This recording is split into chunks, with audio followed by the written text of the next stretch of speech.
Hola, hola, muy buenas tardes con todos. Como siempre, esperamos un par de minutos a ver si se conectan más compañeros. Nos faltan como 25 y empezamos, ¿sí?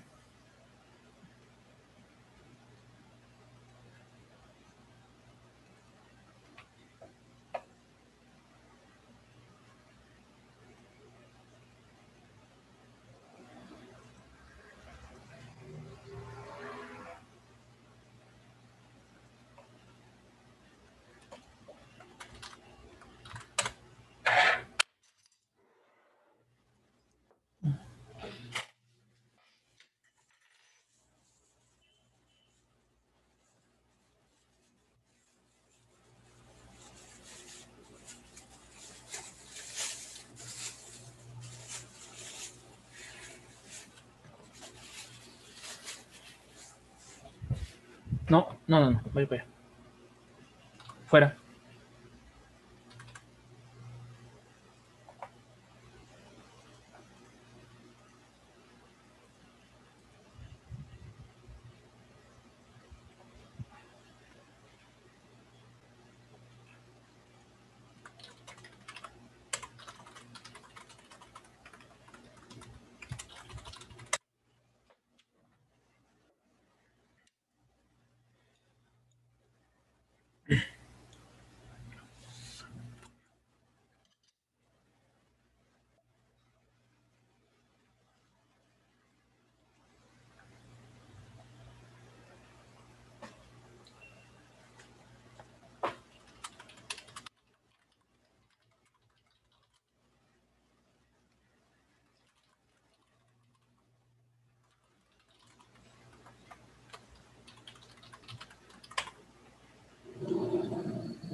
Eh,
Ay, perdón, olvidé apagar el micrófono. Espero que no hayan escuchado lo último. Bueno, de todas maneras, iba dirigido al perrito, por si acaso. Pero disculpen. Bueno, buenas tardes con todos mis queridos amigos. Gracias por su amable participación, por conectarse. Vamos a continuar en donde nos quedamos el día jueves sobre la carpintería metálica y hoy día nos vamos a dedicar exclusivamente a ver ejemplos de aplicación. Antes de iniciar, no sé si alguno de ustedes tuviese alguna duda, algún comentario. Por ahí hubo un compañero que quedó con algunas dudas pendientes.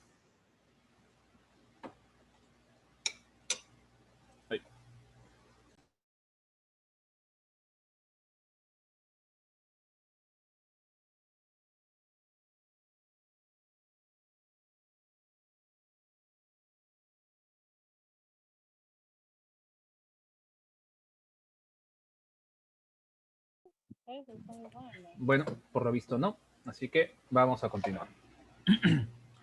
Bueno, estuvimos conversando el día jueves sobre algunos metales propios de la construcción, típicos, mejor dicho, en la construcción, en la elaboración de productos de carpintería metálica, y vimos los dos sistemas tradicionales de uniones, que son los pernos y es la soldadura. ¿Ok? Entonces, para refrescar un poco la memoria, vamos a señalar que cuando hablamos de soldadura nos estamos refiriendo a una unión rígida, inamovible, inflexible, que está destinada justamente a que los elementos no se deformen debido a las cargas o a los movimientos que pueda tener la edificación. La soldadura es excelente para utilizarlo para elaborar marcos de puertas, por ejemplo, o para unir piezas pequeñas o entre elementos que, bueno, reiterando, van a ser fijos, estáticos. Por otro lado, los pernos son muy buenos para trabajar elementos flexibles, elementos que necesitan tener cierto margen de movimiento, estamos hablando de algo micro, y trabajar con piezas que puedan ser reemplazables. En ese sentido, uno de los clásicos son las bisagras, la cerrajería o la unión entre dos materiales que no pueden ser unidos por métodos convencionales. Por ejemplo, unir madera y metal es uno de esos ejercicios. La forma tradicional de unir madera y metal es a través de pernos con tornillos y arandelas. Eh, Hay pegamentos especiales para trabajar ese tipo de uniones, pero sin embargo no son las más adecuadas, ¿no? Una, que son mucho más costosas, y dos, que la sujeción de ambos elementos no va, van a rigidizarlos a estos dos elementos, van a obligarlos a que dos de sus caras trabajen de la misma forma, y reiterando, en el caso de la variación térmica o algún movimiento sísmico o de viento o incluso efectos de corrosión que altera las características dimensionales de estos materiales, al estar unidos van a hacer que la madera se resquebraje con más facilidad. Siempre el material que más, el primero que pierde, por decirlo de alguna forma, va a ser el material que tiene más partes, en este caso la madera, ¿no?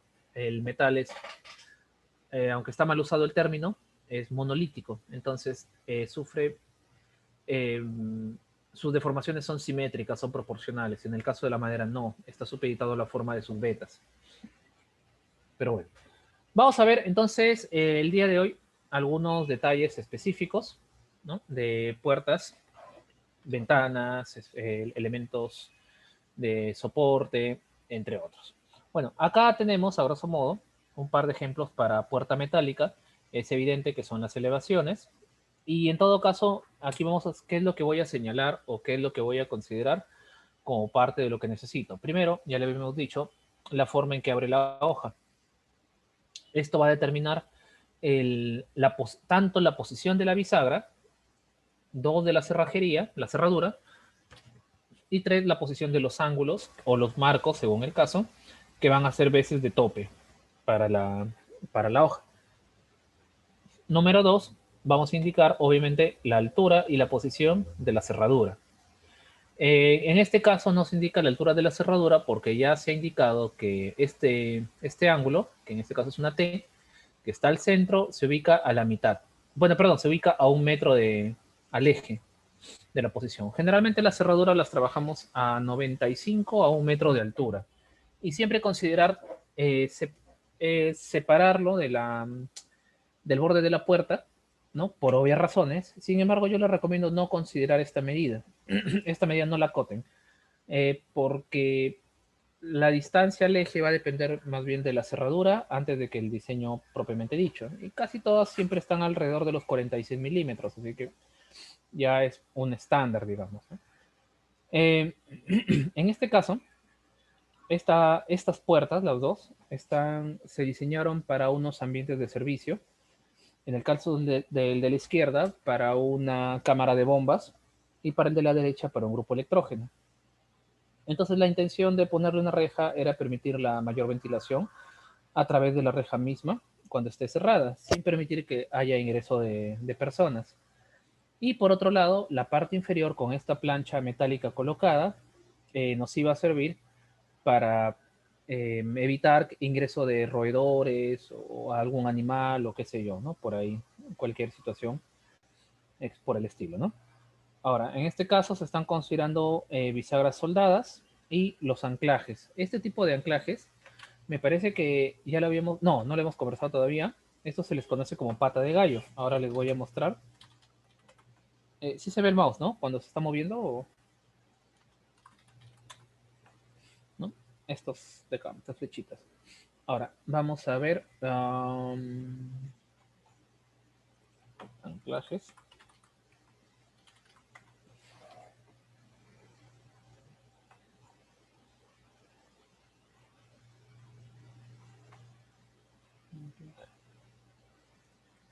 Ok, voy a tratar de moverlo un poco más lento. Uh,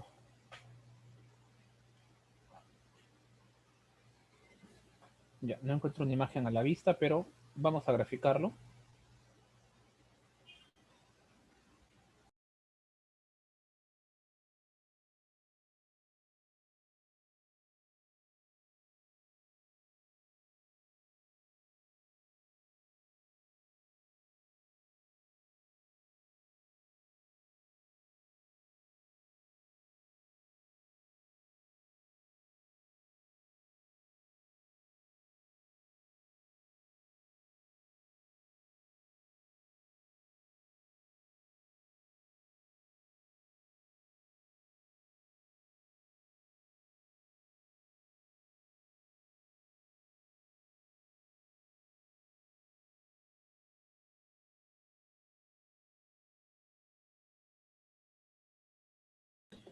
A ver.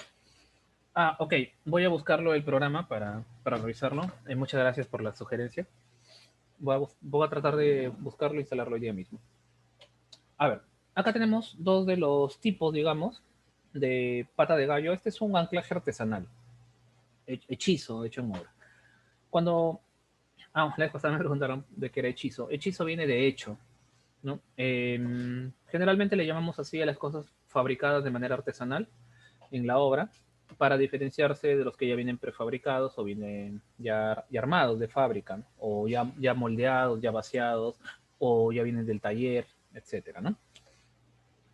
Bien, hay dos tipos fundamentales. En algunos casos es básicamente el tubo de metal que se corta, ¿no? Tiras, si este es el canto del tubo, se hacen 3 cortes longitudinales, puede ser con la misma moladora, puede ser con, bueno, básicamente con disco de corte, es lo más sencillo, obviamente bien prensado y todo lo demás. Se hacen los cortes y utilizando una prensa, tenazas, en fin, una serie de herramientas, se dobla de tal manera que estas puntas, que dicho sea paso son angulosas, quedan abiertas y sirve para generar este anclaje. Al colocar el marco de la puerta, esto se coloca en el concreto y al vaciarlo, la forma del anclaje va a evitar que esto salga. Similar al mismo efecto que hace un tarugo de expansión, ¿no? Esta es misma historia que esto, a ver.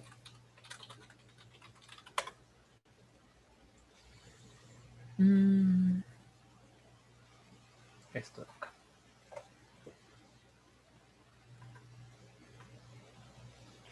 Tiene este mismo criterio. Perdón.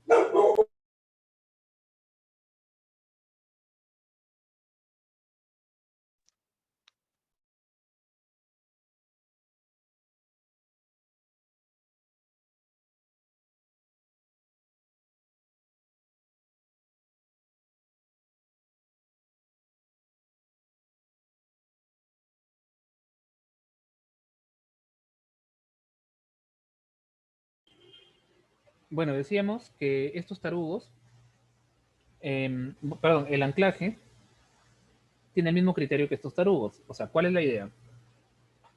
Que estas puntas, estas púas, van a embebirse en el concreto y van a evitar que salgan. Mismo ejemplo con este caso. En obra le llaman coloquial, hasta vulgarmente, pipí de gato, ¿no? Porque tiene el mismo criterio, ¿no? Entonces es un elemento de penetración, pero estas espuelas, no sé cómo se llaman, van a evitar que salga por el mismo lugar donde entró. Es la misma historia con la pata de gallo. Otra de las formas que se suelen trabajar es con estas varillas. Simplemente se doblan y se sueldan, vamos a decirlo de esta forma, las otras dos patas. De esa manera logramos el anclaje. Otra de las formas de hacer un anclaje, ¿no? Son los tornillos de sujeción. Vamos a mostrarle uno, o los tornillos tipo J.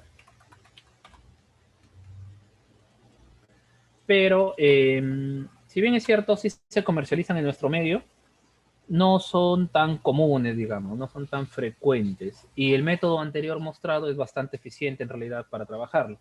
La idea de este tipo de tornillos, que evidentemente vienen en varios tamaños, en varias formas, tiene el siguiente criterio. Esta parte va soldada o va empernada al marco y lógicamente esta parte en el concreto, al vaciarlo, funciona de la misma manera que el caso anterior, es un perno de sujeción, etcétera, ¿no? Ahora, por otro lado, aquí, como ya lo vamos a ver en el detalle del otro lado, le consideramos unas barras de acero liso, ¿no? En forma de X, soldado, lógicamente, para evitar que esta plancha metálica, ¿no? se expandiera, se abriera, ¿verdad? Bien.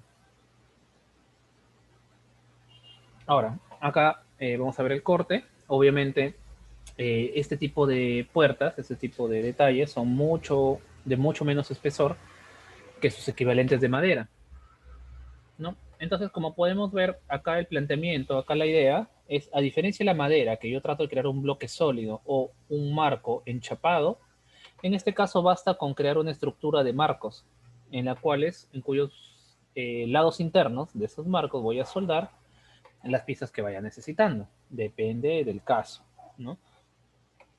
Como detalle adicional para este proyecto, aunque en la práctica nos resultó ser un poco engorroso, ya no lo terminamos implementando, ¿no? Se le había colocado una especie de cauchos para evitar el golpeteo de la puerta, el golpeteo metálico, pero en realidad no resultó muy buena idea, porque el mismo calor hacía que se expanda el metal y terminaba desprendiendo el caucho, que evidentemente estaba pegado. ¿no? Bueno, son cosas que, bueno, vamos experimentando y también se van aprendiendo en la práctica cuáles son las consecuencias, cuáles son los resultados. Por lo menos ya lo sabemos. Ahora, acá sí vamos a tener cuidado cuando hagamos este tipo de puertas con la forma en que colocamos los marcos. Por ejemplo, en este caso, tengo el marco propiamente dicho que es un ángulo grande de 1,5 pulgadas. Recuerden que los ángulos se distribuyen bien en pulgadas o bien en milímetros, hablando del espesor. Bien, tengo acá este detalle y se le había puesto otra L, otro ángulo, en sentido contrario para armar la hoja. Ventajas y desventajas. La ventaja es que al tener la L en esta posición, es decir, con la cara plana mirando hacia afuera, evitaba cualquier tipo de manipulación, intrusión o vandalismo hacia la soldadura, los pernos o todos los mecanismos de la hoja en este lado. Esto como que lo protegía. La desventaja era que al cerrar la puerta, no había una posición choque, donde choque la hoja para contenerse, para hacer que no siga girando, porque recordar que la bisagra finalmente se encuentra de esta forma, es una bisagra soldada, no es una bisagra de pasador, perdón, es una bisagra de pasador. Ahora les vamos a mostrar cuáles son.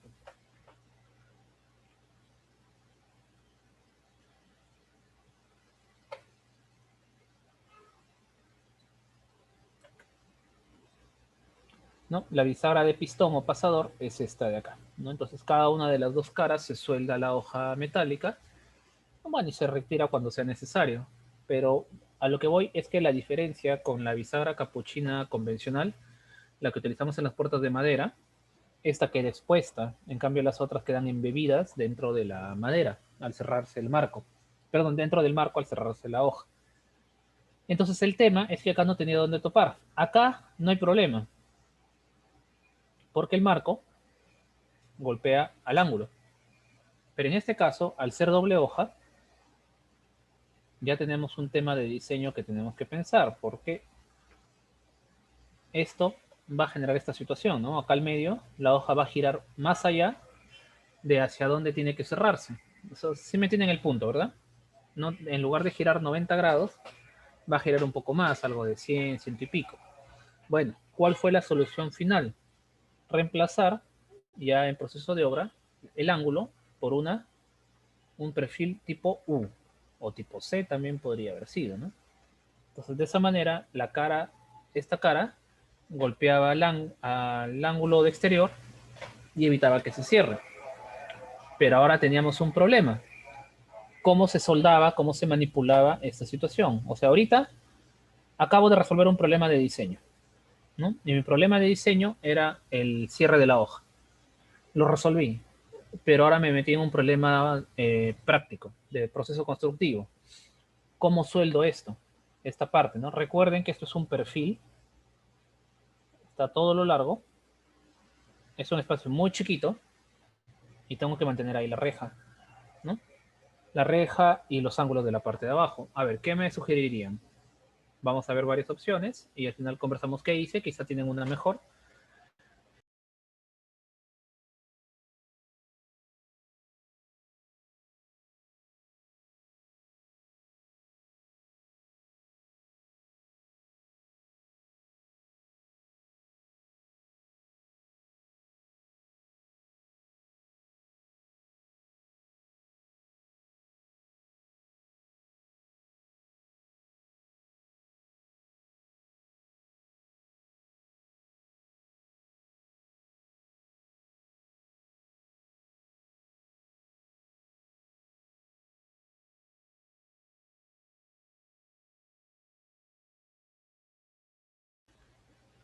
Nada, anímense.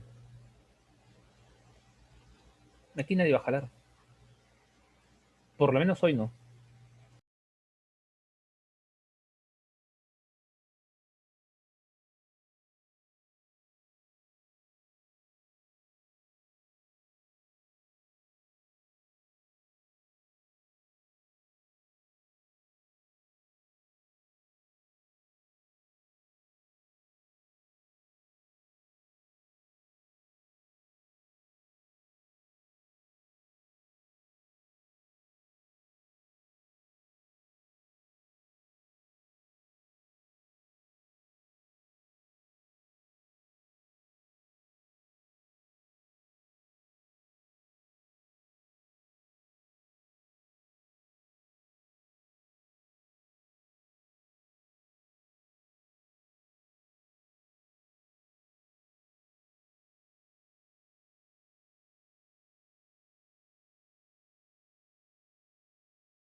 Así es.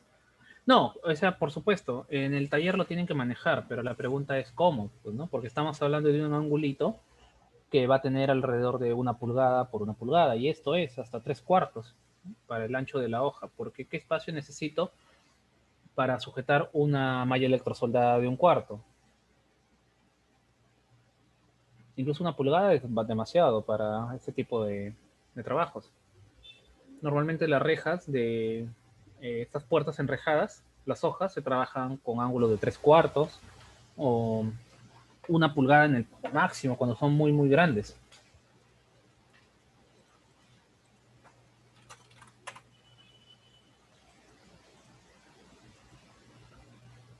Bueno, en todo caso, les comento, pero me gustaría que participemos más todos, porque, a ver, mis amigos, yo lo veo de esta forma, es una de dos, ya, especialmente a los que estamos estudiando por ahí todavía, que nos estamos preparando, porque yo sé que a veces da un poco de vergüenza, van a decir, ¿qué me dirá? Que esa es una tontería, pero puede ser una genialidad. Pero si sea el caso, quizá ahorita tienes una idea y estás por decirla, por escribirla, pero te da un poquito de vergüenza. No importa, aviéntala nomás. Peores cosas se dicen día a día en obra. No te preocupes. Y es mejor que te equivoques acá, ahorita, en que estamos en clase, en un espacio protegido, que en el campo, ¿no? Cuando ya se necesita tomar decisiones rápidas, ¿no? Tú quizá nos compartes tu criterio, quizá pues, puede funcionar muy bien. Acá ya tenemos una primera respuesta, ¿no? Claro, evidentemente que se tiene que hacer en taller por partes, entonces yo interpreto una forma, ¿no? Es muy parecida a la que hicimos en la práctica, ¿no? Lo que hicimos fue lo siguiente. Este es el ángulo de la puerta, ¿no? En lugar de, perdón, ponerle la C, la L era inviable y poner una C de 3/4 por 3/4 era muy complicado de trabajar. El mismo personal fue el que nos dio la cotación, ¿no? Eh, Sobre todo porque había muchas piezas chiquitas a unir, ¿no? Es que, ¿qué es lo que pasa? Vamos a ampliar el ángulo de 3/4. Acá tenemos la malla electrosoldada y encima teníamos que ponerle otra platina para soldarla, ¿no? Para ajustar todo esto de acá. Bueno, en la práctica, hacer esto con un perfil tipo U era medio complicado. Entonces, lo que vamos a hacer es lo siguiente, ¿no? Acá está el marco de la puerta, soldábamos la L a esto de acá, ¿no? Y sobre esto ya teníamos dos opciones. Poner la L en esta forma, o sea, otro ángulo L de esta forma, ¿no? Que nos iba a generar un vacío, o, ya que estábamos en el caso, ponerle otro ángulo más chiquito, posiblemente de media pulgada nada más, de esta forma, ¿no? Aquí para ajustar. Ahora, este de acá no mejoraba el ajuste, pero repetía el problema del anterior. Es decir, no tenía espacio para sujetar, para anclarse, ¿no? Entonces decíamos por ahí, le ponemos una U acá, en el soldado, ¿no? Otra pieza. Ya, soluciona el problema del ángulo de la puerta, soluciona la sujeción de la malla, soluciona el tema de protección, pero ya se empieza a hacer muy engorroso, porque son una, dos, tres, cuatro piezas, ¿no? Ya es mucho. Bueno, entonces al final nos estábamos haciendo un lío por las puras. Había una solución mucho, mucho más sencilla, ¿no? Y el problema es que lo estábamos viendo y lo estamos viendo actualmente en dos dimensiones, como un corte. Pero recordar que esto tenía vista tridimensional. Entonces, ¿cuál era la solución? Simplemente le íbamos a añadir un par de ángulos por acá, más pequeños, en forma de T quizá, de media, quizá de 3/4, y la idea es que la puerta, la hoja, al intentar cerrarse contra el marco, se iba a contener con estas perpendiculares y ya no con la malla. Entonces ya tenía 5 puntos para toparse, ¿no? 5 puntos cada 40 centímetros o 30 centímetros. En cambio, sin estas barras, las sujeciones serían cada 1,20 m, entonces íbamos, como que se iba a desestabilizar un poco la puerta, por el peso quizá no iba a encajar bien, qué sé yo. Y además que le ayudaba y le confería mayor grado de estabilidad. Ahora, ponerle estas dos barras de 3/4 era mucho más barato que ponerle una y dos, ¿no? Era mucho menos material. Entonces, por ese lado, bienvenido sea. Este es un pequeño ejemplo, quizá un poco simplón, de cuál es el ejercicio del diseño de los detalles constructivos, ¿no? Ponernos a pensar en varias aristas. O sea, no es solamente presentar el detalle, quiero que quede así, y listo, tengo que darle sus propias características, ¿no? Ahora, acá solamente se están citando los elementos físicos. Obviamente, o en una parte del plano tendremos que indicar otras características más.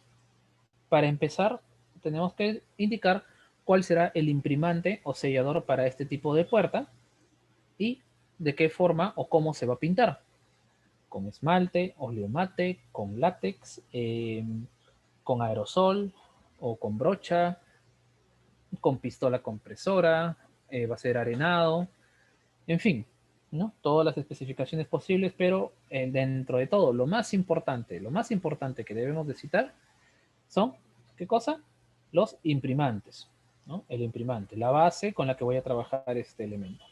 Salvo que esté trabajando con un elemento de tipo inoxidable, que ya tienen un baño cromado, zincado, etcétera, o que ya tiene una aleación especial anticorrosión, ya ese es un punto y aparte. Entonces, en este caso ya no tengo que preocuparme por una pintura, sino simplemente de la limpieza, el mantenimiento adecuado, ¿no? Ahora, cuando yo haga mis especificaciones técnicas, ¿no? Para este elemento, tengo que añadirle algunas cosas. Recuerden que las especificaciones técnicas forman parte integral eh, del expediente técnico y de las características que tiene que tomar en cuenta el supervisor y el ejecutor. Bueno, una de ellas, además de la característica de los metales, sus espesores y dimensiones, y las pinturas, ¿no? Tengo que indicar que los elementos estén convenientemente lijados, pulidos. Le pediré, si es que quiero que el corte de los ángulos de los metales sea un corte recto o quizá quiero que sean biselados, por ejemplo, ¿no? Depende del caso. Mira, bueno, es un detallito, sí, pues, pero este detallito toma tiempo, ¿no? Mucho menos que este. Entonces como esto me va a demorar más en obra, me reduce el rendimiento. Si lo mando a hacer un taller, por este tipo de detalles me cobran un poco más. Y si este tipo de detalle lo multiplico por todos los ángulos cortados, el costo se empieza a elevar un 3-2%, que por ahí pesa. Entonces, tengo que considerarlo si es que le indico o no le indico. Si es que no pongo nada, vamos a dar por sentado que todo se va a entregar de esta manera, ¿no? Con un pequeño bisel o qué sé yo. También podría indicarle, sabes que como vamos a tener niños en este colegio, no me vas a entregar los ángulos en corte de esta forma, sino de esta forma, ¿no? Con un bisel plano en estos ángulos y acá curvo. Se entiende que esta parte va pegada a la plancha, ¿no? Para evitar raspones o cualquier otra cosa por el estilo, ¿verdad? Etcétera, etcétera, etcétera, ¿no? Bien. Acá tenemos un detalle acercado, en este caso corresponde a la parte interior de esta hoja, pero del otro lado. Ah, antes de pasar a este detalle, acá olvido un punto. Hay algunas veces que va a suscitarse que tienen el mismo modelo de puerta, ventana o lo que sea, que se repite muchas veces, pero solamente cambia su dimensión. Una forma muy interesante de manejarlo es, o bueno, que les va a ahorrar mucho tiempo y papel, es esta. Simplemente le ponen acá L, o sea, variable. ¿Y dónde veo L? En el cuadro de vanos. O si no, acá al pie le pongo puerta PM8 igual 1 m por 210 y ya está. Arreglado, suficiente. Y en este caso, ¿por qué le pongo variable? Bueno, porque en este caso estoy indicando la medida fija que tiene los marcos, que en este caso son 2 pulgadas o 50 milímetros, y le indico que lo demás será variable, ¿no? O sea, depende mucho de la L que está acá. Por ejemplo, si mi cuadro de vanos, esto me dice que tiene 2,60 m, ¿De qué tamaño será la hoja interior de la puerta?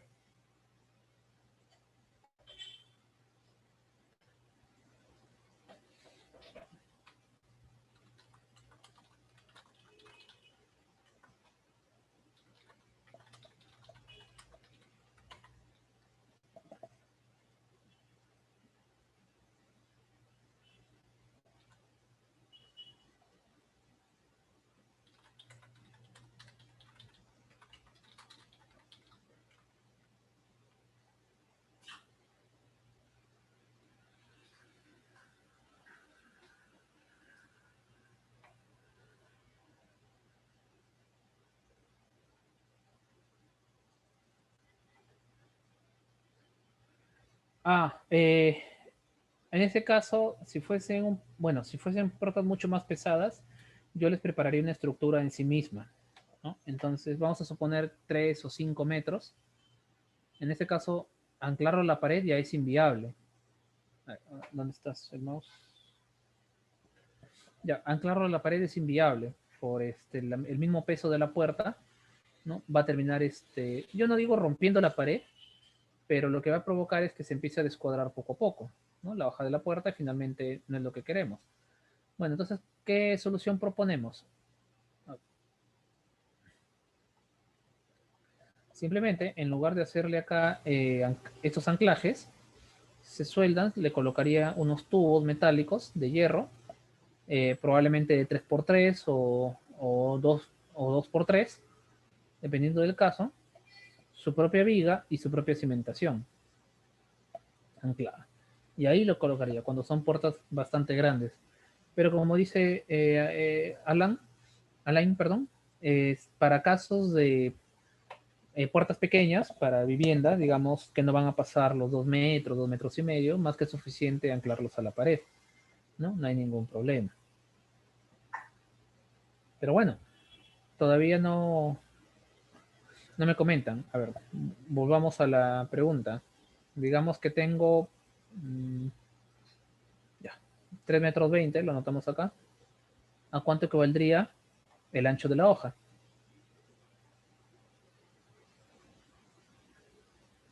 Para mandar a cotizar mi metal.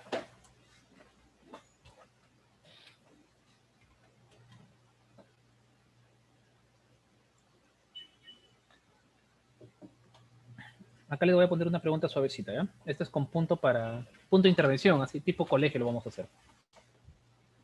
Ya, vamos a decir que esta hoja de este lado, ya olvídense del marco por un momento.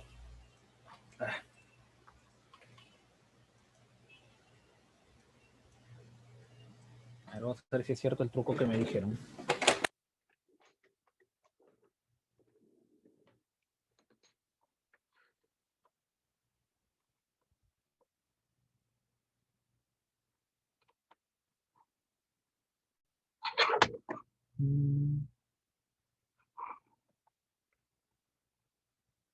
Bueno, sinceramente no sirve.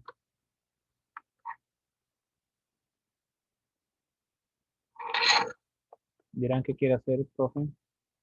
No, no sirve. No importa. Ya, vamos a suponer que acá tenemos una sola hoja, 1,50 m por 2,10 m. Entonces, el espesor de esto, ya lo vimos acá, son 5 centímetros o 50 milímetros. Entonces, olvídense toda la parte interior. ¿Cuántos metros tendría que pedir acá cuando compre mis ángulos para trabajar estas puertas?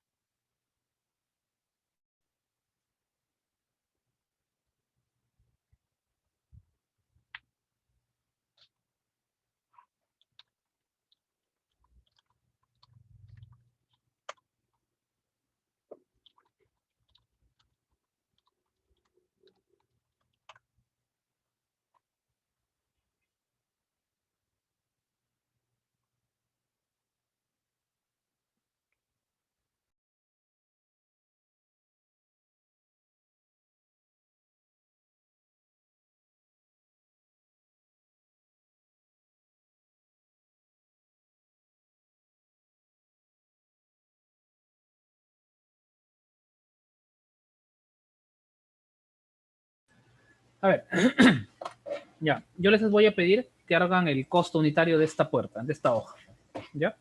El ancho de la hoja es 1,50, la altura es 2,10 m. Entre otros insumos, fuera de otros insumos, quiero que me coticen el marco el bastidor que va a tener la puerta, o sea, por sus 4 lados, ¿no? ¿De qué tamaño va a tener que ser si son de 50 milímetros, por ejemplo, ¿no? ¿Cuánto voy a gastar ahí de material? Está facilito, ¿eh? Ojo, mucho cuidado con el espesor.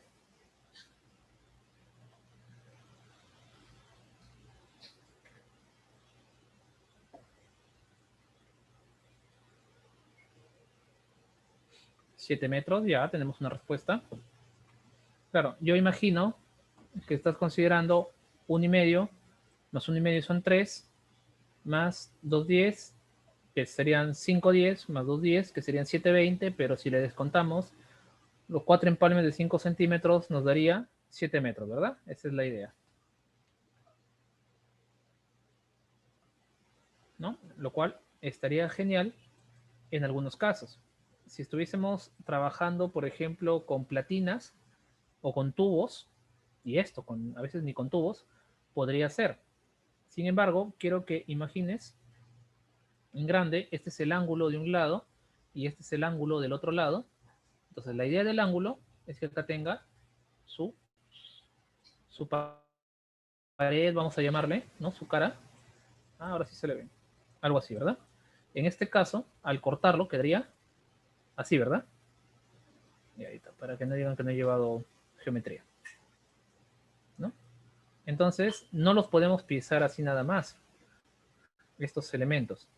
¿Cuál es la forma correcta? Aunque tengamos que desperdiciar, pareciera que desperdiciamos material, tenemos que trabajarlo con corte a inglete, ¿no? De esta manera, en oblicuo, para que esta cara, digamos, sea continua en todo su perímetro. Entonces acá tenemos que tener mucho cuidado con los análisis de costos, porque en el ejemplo anterior, en una tenemos 7 metros, en la otra tenemos 7,10 metros, ya es 1 metro más por cada puerta. Entonces, esa consideración ya nos puede generar un desperdicio mayor. Claro que estas barras de acero de hierro, perdón, se compran en formatos de 3 o de 6 metros. Entonces, en este caso, igual la segunda barra la tenía que comprar. En ese lado no hay ningún problema. Pero si esto hubiera sido de 1 metro, ya no de 1,5 metros, quizá tu cálculo habría salido 6 metros. Y entonces me habrás dicho, ah, ya, con una sola barra lo compro, ya lo completo, ¿no? Completo las 4 partes. Pero en realidad sí necesitabas una segunda barra más, etcétera, etcétera, etcétera, ¿no?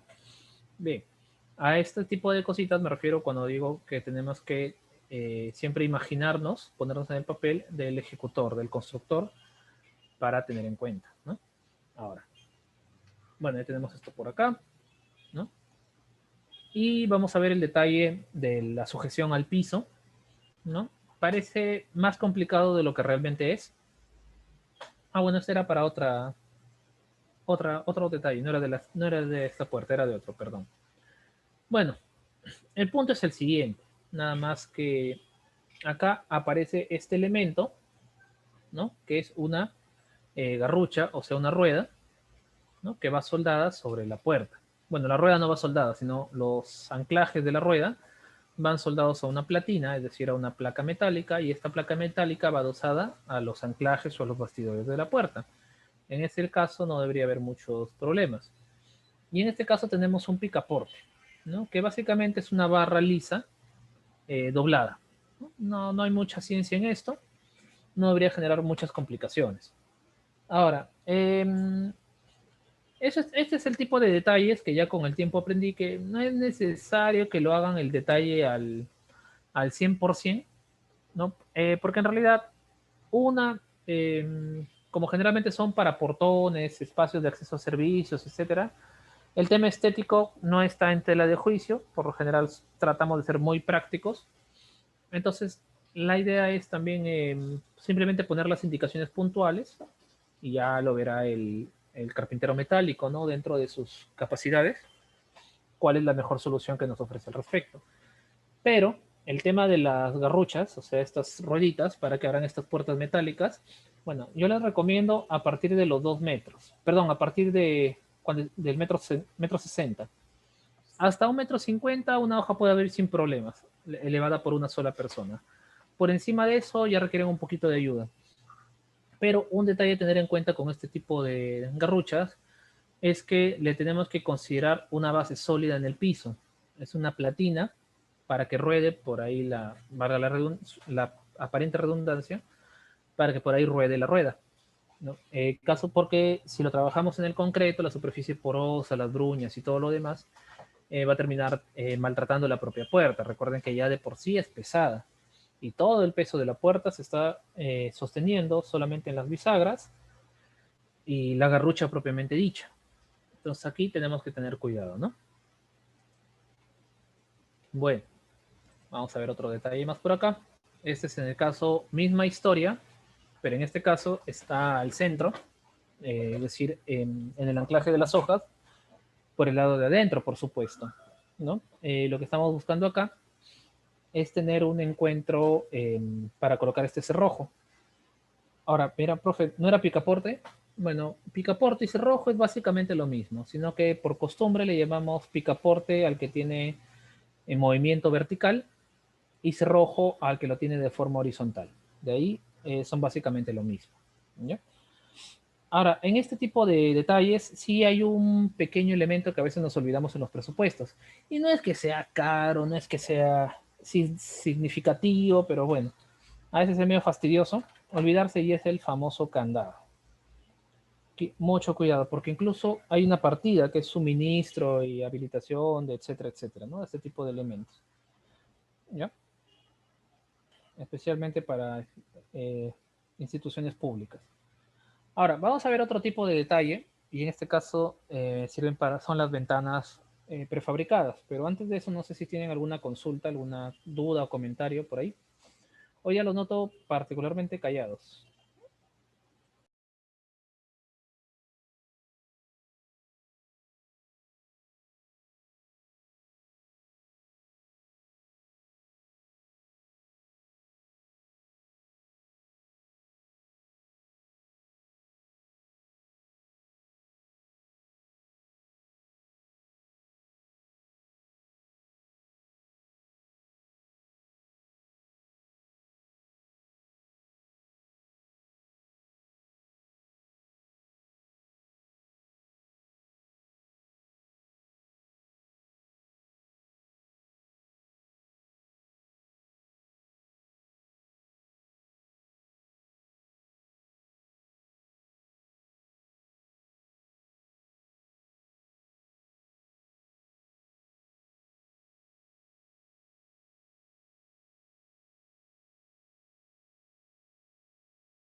Nada, no hay preguntas, entonces damos por sentado que está todo ok. Entonces, en este caso, a ver, les consultaría yo. A ver, si quiero, respecto a la puerta metálica anterior, ahí ven una pregunta. A ver, dice, una analogía de eso sería hacer un dadito de concreto donde entran 2 palas de cemento, pero en realidad en el campo tienes que comprar toda la bolsa. Claro.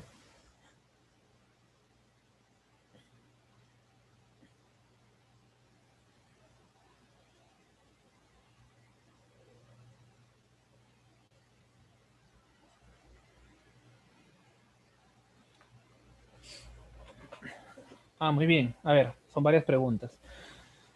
Ya, esto respecto al ejemplo de los 20 centímetros de la platina metálica, ¿no? Claro, misma historia, ¿no? A veces tengo que hacer un pequeño vaciado y tengo que comprar la bolsa entera. O igual, eh, puede que yo necesite 1 metro de madera, pero me van a vender los 4 pies, por ejemplo, ¿no? Por la longitud que requiera el tablero o lo que sea. Puede que necesite una repisa de melamine de 1 metro por 20 centímetros, pero tengo que comprar la plancha completa. Bueno, algunas tiendas venden por medias planchas, etcétera, etcétera. Es parte de la optimización del material, del recurso, que tengo que ir analizando. Por otro lado, La recomendación de la platina es que vaya en efecto un poquito elevada de la línea de piso, ¿no? Una, más que por el tema de la lluvia, porque también se va a mojar igual, con y sin. Con y sin platina igual se va a mojar, pero más que eso es porque el piso nunca va a estar nivelado de la forma que la puerta. Porque en teoría, si este portón abre hacia un pavimento, sea interno o la vereda de la calle, recordar que este pavimento va a estar en pendiente por el tema de lluvia, entonces nunca va a ser regular y jamás se nos puede pretender diseñar un portón para que abra de forma no perpendicular al piso, ¿no? Caso contrario, simplemente el peso nos va a ganar, así sea una fracción de porcentaje, ¿no? Y bueno, claro, en la medida de lo posible todos los elementos los tenemos que trabajar con resinas epóxicas o barnices marinos, sin cromatos y todas las medidas que sean necesarias para proteger los metales, ¿no? Especialmente si estamos en la región costera afectada por la brisa marina, el salitre y todo lo demás. Uh, lo más para unir la chapa a una reja sería, yo le pondría, para mí lo más sencillo es ponerle una placa de metal y soldarlo a la placa, más que a la misma reja, ¿no? Porque si no, esos huecos medios curiosos por ahí, ¿no? ¿No? Sería mucho trabajo en realidad.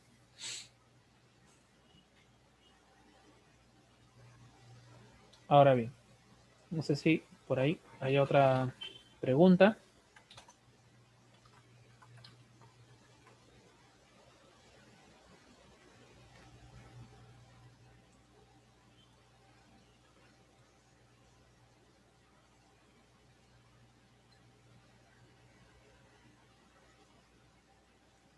Parece que no. Bien, entonces continuamos. Y al final les voy a preguntar yo entonces. Bueno, en este caso, el detalle de las ventanas en realidad no es muy complicado, no es mucha ciencia. Básicamente es representar los marcos. Como estamos trabajando dimensiones pequeñas, ¿no? A veces ya con la práctica y con el tiempo ya vi que en realidad se ensuciaba, entre comillas, mucho la representación por poner tantas medidas y considerando sobre todo que no siempre todas las marcas iban a tener el mismo formato. Entonces, acá lo ideal simplemente era jalar con una flecha, indicar marco de tal por tal dimensión, referencial, nada más, ¿no?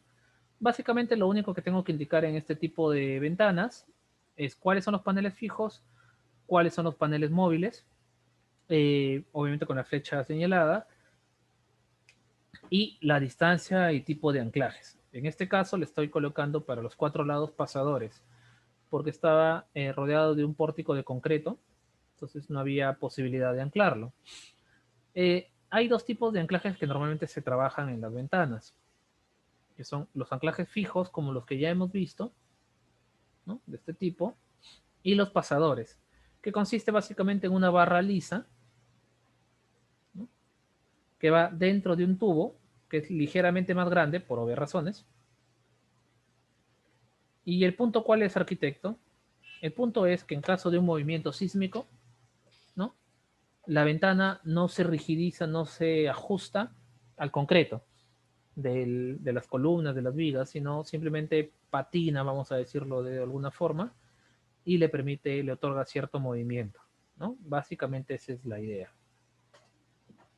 Arquitecto, y no se cae, la idea es que no se caiga justamente por eso, ¿no? ¿Y cada cuánto debo colocar mis anclajes? Esto viendo según las especificaciones del fabricante, de sus perfiles. ¿Cómo lo voy a sacar?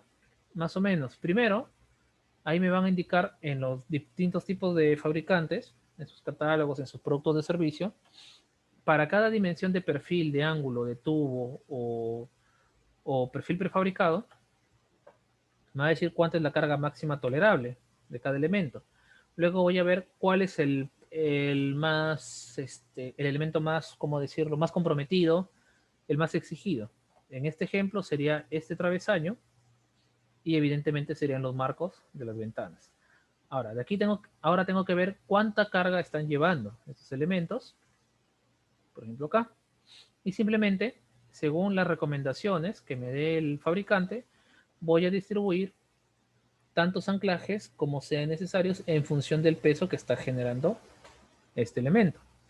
Obviamente, depende mucho del espesor del vidrio, ¿no? El vidrio, recordemos que lo podemos conseguir en términos generales en tres tipos. El vidrio crudo o el vidrio corriente, el que vemos en todas las casas, y este generalmente se distribuye por milímetros. El que frecuentemente le llamamos el vidrio simple, que tiene aproximadamente un espesor de 3 milímetros, 4 milímetros. Está el semidoble y el doble, que ya sería el de 6 milímetros, y así, ¿no? O hay otros espesores mucho más grandes, pero que ya no son comerciales. Después tenemos el vidrio templado, que este sí se perdón, esa nomenclatura de doble, semidoble, etcétera, son como que las jergas coloquiales del maestro vidriero y que, bueno, como comúnmente la gente lo compra. Pero en la práctica se vende por milímetros, ¿no? Con espesor de milímetros. Ahora, el vidrio se cotiza por pies. Al igual que la madera, igual el vidrio se cotiza por pies. Pero en el caso de el vidrio templado, que es otro tipo de material que está trabajado para altas resistencias al calor, se comercializa en metros cuadrados. Y en el caso del vidrio templado, nuevamente trabajamos con espesores, pero también que son mucho más grandes, de 6, de 8 milímetros. El criterio para elegir el espesor del vidrio va en función, bueno, hay una norma específicamente para el tema de vidrios, en el reglamento de edificaciones, en la sección de estructuras. Hay todo un capítulo al respecto. Y en función de eso más o menos prorrateamos en función de lo que estamos buscando. Claro, obviamente la norma de vidrios está destinada para el vidrios en fachadas, sujetos a cargas de viento y otras consideraciones, pero lo podemos considerar en función de eso, ¿no? Más o menos. Ahora, como criterio personal que ya he adquirido con el tiempo y me ha funcionado bien, para no estar calculando a cada rato, más o menos he sacado una proporción de esta forma, ¿no? Si una ventana, ¿no? No es más alta, perdón, una hoja de vidrio, no es más alta de 90 centímetros, ni más ancha de 60, con un vidrio de 6 milímetros, templado, ¿no? No, perdón, este es con un vidrio de 8 milímetros, templado, ¿no? Siempre me quedaba sobrando, es más que suficiente. Hasta 60 por 60 me daba bastante bien con el de 6 milímetros, en templado nuevamente, ¿no? Entonces, esto lo pueden usar ustedes de referencia de aplicación. Cuando los vidrios son más pequeños, perdón, cuando quieren utilizar vidrio crudo, está supeditado a trabajar también con vidrios más pequeños. Personalmente, el doble, que es alrededor de 5 o 6 milímetros, yo no lo uso en ventanas más grandes de 60 por 40 centímetros. Y solamente para viviendas, porque en edificios públicos, instituciones de otra naturaleza, el vidrio crudo no está permitido. De hecho, en colegios, el uso del vidrio templado también está restringido. Se exige utilizar vidrio laminado. ¿Y qué es el vidrio laminado? Básicamente es un vidrio templado que tiene adicionada una delgada capa de film, de una resina sintética, adherente, perdón. Entonces, ¿cuál es el punto? Que en caso de haber un sismo, un incendio, un resquebrajamiento, golpe o demás, el vidrio, en lugar de romperse y caerse en pedazos, que son además peligrosos, se queda adherido a la superficie y se mantiene en el aire. Esa es la diferencia puntual. Y acá vamos a ver algunos tipos de detalle. Acá sí es muy interesante trabajar el tema de los detalles de las ventanas correderas, porque aquí nos van a decir muchas cosas. Por ejemplo, en el planteamiento actual que tenemos, de esta manera, dice acá el vidrio templado no se rompe como arrocillo. A mí me han dicho que sí. A mí me han dicho que sí, que en realidad no se rompe, sino se hace como pequeñas, como granitos, como si fueran pequeñas bolitas como quinoa, pero he visto en persona verse romper vidrio templado y nada que ver con eso, ¿no? O sea, le he visto rajarse y romperse, eh, y sí se rompen pedazos en bloques, no sé. No sé si en un sismo tal vez o algo. Sí, posiblemente, posiblemente. O sea, sinceramente nunca he visto en vivo un vidrio templado rompiéndose en un sismo como para poder decirlo abiertamente. Eso sí, en eso sí tengo una falta de experiencia. Eh, mis únicas veces con este vidrio, verlo romperse, o no sé si tal vez porque sea la rotura a la vibración, haga que se rompa de esa forma, porque en mi caso lo vi en rotura al impacto, ¿no? Básicamente, por mala manipulación de otro material. No sé si esté vinculado directamente, pero bueno, nada que ver, ¿no? Bueno, ya, a ver.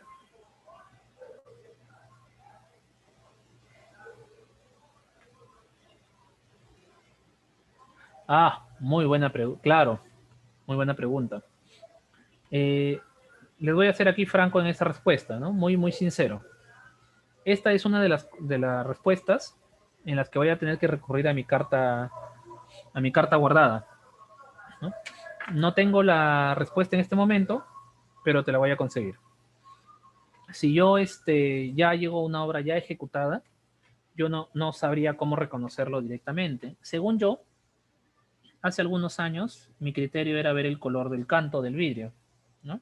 Según tenía entendido, el vidrio crudo tiene una pequeña coloración azulina, un color verde agua, si lo pongo al canto, mientras que el vidrio templado, por lo general, adquiría tonos plateados, grises, independientemente de si el vidrio era negro o no, ¿no? Ese era como que mi punto de referencia.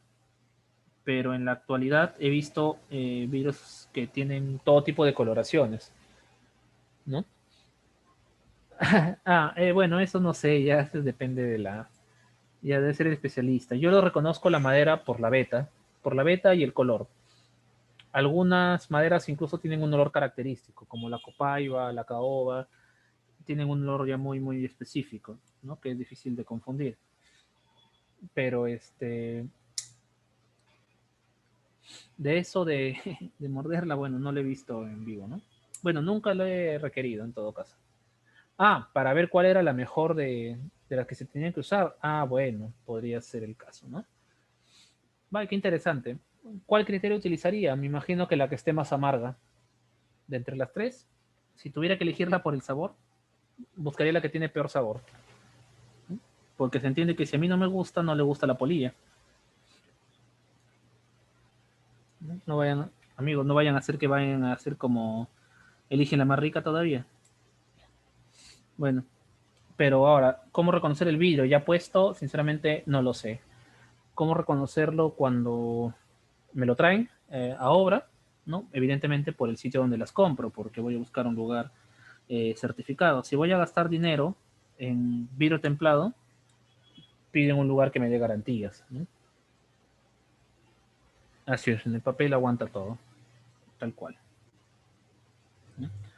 Pero en realidad es cierto que hay una serie de elementos que siempre nosotros en la misma supervisión, por lo menos hasta que ya vayamos ganando más experiencia, nos preguntamos, ¿no? ¿Cómo sé que realmente me están dando algo bueno? ¿Cómo sé que no es cómo sé que no me están estafando con algo, ¿no? Porque incluso las mismas tiendas a veces te venden cosas de mal estado, con o sin conocimiento, ¿no? ¿Cómo sé que esto no está roto? ¿Cómo sé que no está repintado? ¿Cómo sé que no está soldado? ¿Cuánto tiempo estará guardado? Reempaquetado. Hace poco, acá en mi ciudad natal, Trujillo, cerraron un depósito de materiales, Indecopy, porque resulta que los mismos proveedores estaban reembolsando el cemento. Valga acotar este, para quienes no tienen conocimiento del tema, cuando el cemento se fabrica, se embolsa, tiene un periodo de duración, ¿no? Que establece la tienda en función de sus características. Pasado ese tiempo, sencillamente ya es material de descarte, ya no se puede utilizar, bueno, por lo menos no para estructuras. Si van a ser para algo muy puntual como concreto pobre o relleno, cosas así, bueno, ¿no? Lo toleramos. pero básicamente ya pasado esa fecha, ya no tiene, ya no tiene validez, ¿no? Ya no sirve. Ese cemento, perdón. No era concreto, disculpen, era cemento. Ese cemento ya no tiene validez. Bien, entonces, ¿qué hacen algunas ferreterías de dudosa reputación? ¿No? Se compran ese cemento de descarte, ¿no? Y lo vuelven a meter en bolsas. Y ahora ustedes dirán, ¿y de dónde sacan las bolsas? ¿No? No las van a mandar a hacer. No, sencillamente consiguen por ahí algunos maestros que de las mismas obras, como usan cemento nuevo, entre comillas, guardan las bolsas con mucho cuidado, las apilan, las planchan y se las llevan a estas ferreterías y se las venden para de hacer el cambio. ¿No? Por eso una de las prácticas paranoicas que yo tengo en construcción es hacer que rompan las bolsas para que no lo vuelvan a reutilizar. ¿No? Obviamente a mí no me va a afectar, pero evito que hagan daño a otros, pues, ¿no? Ahora, y la cuestión es que, bueno, finalmente, eso, digamos, es una práctica ya eh, que se conoce en algunos lados, como le repito, de dudosa reputación, pero esta vez lo escandaloso fue que pasa en un depósito de materiales, ¿no? De cierto prestigio, ¿no? Entonces, bueno, ahí nos damos cuenta que no podemos confiar en nada. Lo mismo cuando llega nuestra arena, por ejemplo, ¿no? ¿Cómo sé que la arena que me están trayendo o la piedra proviene de la cantera de la cual le he hecho sus ensayos, de donde hemos ido a sacar las muestras, por ejemplo, ¿no? ¿Cómo saberlo? Entonces es mitad, obviamente yo no me voy a ir a parar mientras el volquete va llenando y voy a acompañarlo hasta que llegue a mi obra, ¿no? Claro, si voy a tratar un lote grande y hay mucho material y mucho dinero de por medio, quizá asigne a un asistente por ahí, alguien que vea ese tema, pero en la práctica no se va a dar.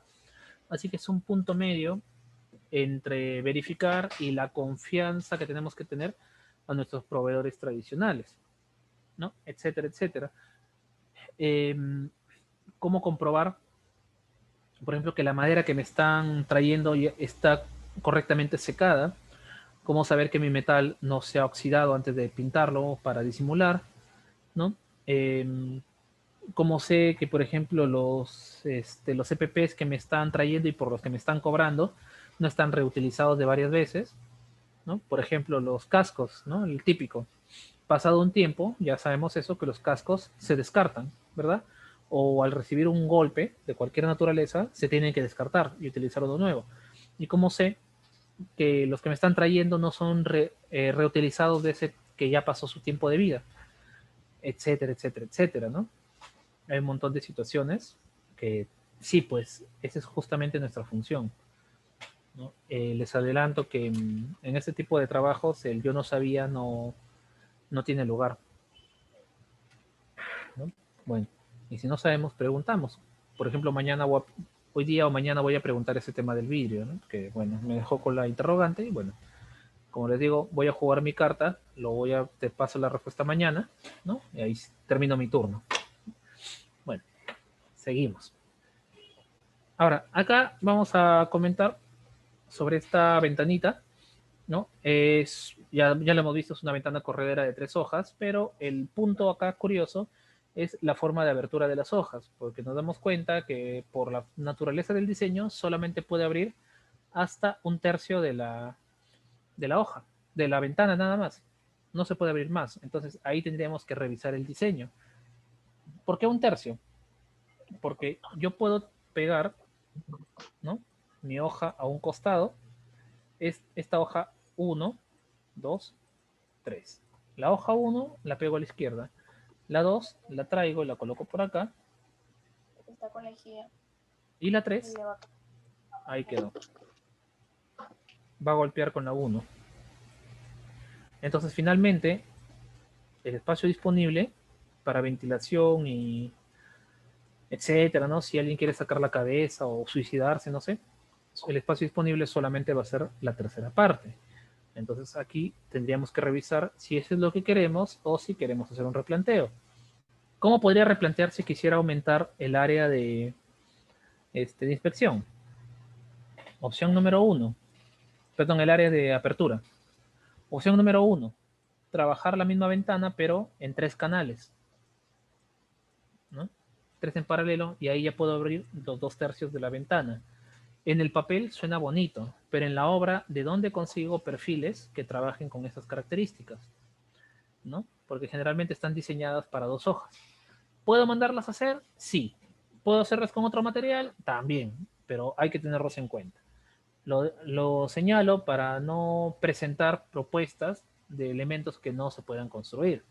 Caso contrario, me tendrían que replantear todo el diseño de la ventana con las consecuencias de modificaciones al análisis de costo, al presupuesto, en fin, ¿no? Cosas por el estilo. Ahora bien, si ya generé y sé que no es viable, o perdón, no es muy práctico trabajarlo con 3 hojas, otra de las cosas que puedo hacer es, en lugar de trabajar con 3 hojas, trabajar con 4, ¿no? Y de esa manera, por lo menos, puedo hacer que se abra la mitad de la cara. Ya es algo, ¿verdad? Y nuevamente, con este tipo de ventanas tenemos otra vez el tema de las cerraduras. ¿Cómo hacer para cerrarlas todas las ventanas al mismo tiempo? Y entonces acá en las ventanas tienen una ventaja sobre las puertas, ¿no? Que yo no necesito acá una cerradura que en un solo golpe me cierre todas las hojas, porque cada hoja individualmente puede tener un pequeño cerrojo, ¿no? Y en la práctica, ¿no? Basta con bloquear un par para que se acabe todo el problema, ¿no? Por ejemplo, si la hoja 1 y 3 las coloco acá y la 2 aquí, de esta manera solamente bastaría anclar esta y esta de acá. Nada más, para que se cierre todo. O por último, podría poner un cerrojo que me una estas 2 hojas. En un solo cerrojo ya lo puedo solucionar, ¿no? O sea, todo tiene sus pros y sus contras, ¿no? Por ahí, para manejarlo. Con este tipo de ventanas no se olviden cotizar la felpa, ¿no? Las garruchas, los cauchos, etcétera, ¿no? Más adelante vamos a ver un ejemplo puntual de esto. Ahora, vamos a ver otro tipo de detalles. Este es un poco menos estandarizado y es el tema de las barandillas para las escaleras. La próxima semana, el día martes, vamos a continuar con el tema de escaleras propiamente dichas y vamos a ver un poco en detalle este tipo de desarrollos. Dentro de toda la amalgama de posibles tipos de barandillas o barandales, como prefieran llamarle, o pasamanos, etcétera, uno de los más frecuentes es el que elaboramos a partir de tubos con barras lisas soldadas, ¿no? Pregunta, ¿por qué lo tendría que hacer soldado y no empernado en este caso?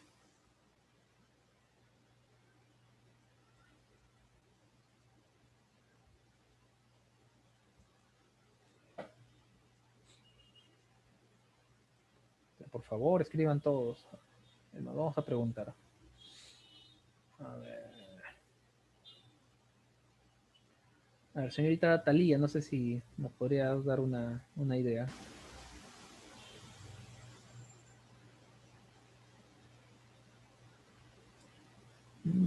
Podría ser. Aunque este tipo los traen ya prefabricados, les da las medidas y los traen prearmados, perdón, no es prefabricados, prearmados.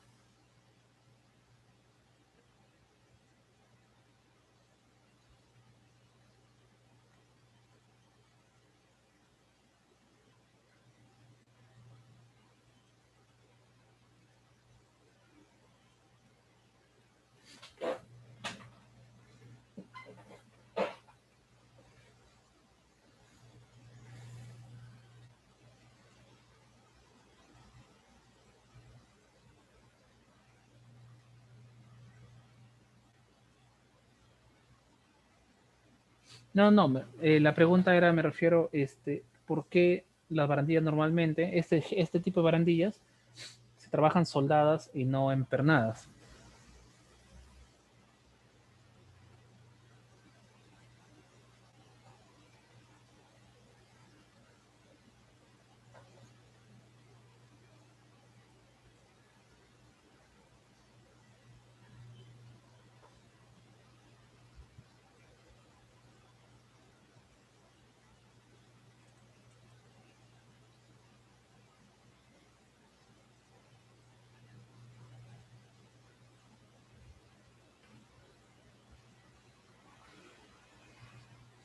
Mm, El tema estético podría ser también.